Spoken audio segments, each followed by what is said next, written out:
தமிழ்நாடு நிதிநிலை அறிக்கை 2025-2026 எல்லாருக்கும் எல்லாம்.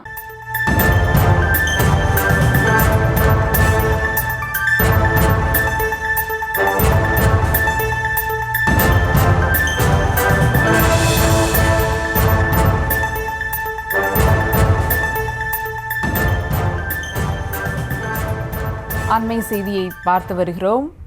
மின்கம்பத்தில் மோதி பைக் தீப்பிடித்த அந்த காட்சிகளையும் தற்போது பார்த்து வருகிறோம். கூடுதல் விவரங்களோடு இணைகிறார் செய்தியாளர் கோவிந்தராஜ். வணக்கம் கோவிந்தராஜ், இந்த சம்பவமானது எப்போ நிகழ்ந்தது?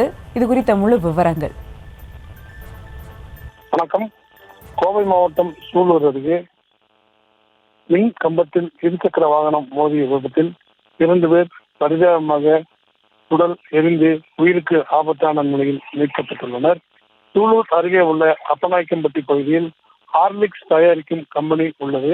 இங்கு நூற்றுக்கணக்கான வடமாநில தொழிலாளர்கள் வேலை செய்து வருகிறார்கள். சற்று நேரத்திற்கு முன்பாக அந்த கம்பெனியில் வேலை செய்யும் 2 நபர்கள் அங்கிருந்து இருசக்கர வாகனத்தை எடுத்துக்கொண்டு கிழக்கரிச்சல் நோக்கி சென்றுள்ளனர். அப்போது அவர்கள் அதிவேகமாக சென்றதாக கூறப்படுகிறது. வேகமாக சென்ற வாகனத்தை ஒரு வளைவில் திரும்ப முயன்ற போது வண்டி கட்டுப்பாட்டை இழந்து எதிரில் இருந்த மின்கம்பத்தில் மோதியுள்ளது. மின்கம்பத்தில் மோதிய வேகத்தில் இருவரும் கீழே சரிந்துள்ளனர். அப்போது டேங்கில் இருந்த பெட்ரோல் கீழே ஒழுகியதால் மளமளவென தீ பிடித்துள்ளது. வண்டி முழுவதும் எரிந்த நிலையில் வண்டியில் சென்ற இருவரும் முழுவதுமாக எரிந்து கீழே சாய்ந்துள்ளனர். இந்த நேரத்தில் அருகில் இருந்தவர் சென்று காப்பாற்ற முயன்ற போது அனல் அதிகமாக இருந்தால் காப்பாற்ற முடியவில்லை என கூறப்படுகிறது. தீ அணைந்த நிலையிலும் இருவரும் உயிரிழந்து விட்டார்கள் என கருதி அங்கிருந்தவர்கள் அங்கேயே விட்டுவிட்டனர். தகவல் இருந்து சம்பவ இடத்திற்கு சென்ற போலீசார் அவர்களை சோதித்த போது லேசாக உயிரிழந்தது தெரிய வந்தது. அதைத் தொடர்ந்து அவர்களை மீட்டு கோவை அரசு மருத்துவமனைக்கு அனுப்பி வைத்துள்ளனர்.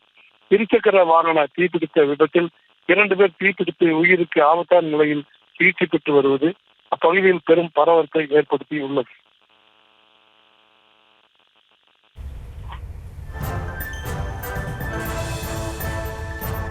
கூடுதல் விவரங்களுக்கு நன்றி கோவிந்தராஜ்.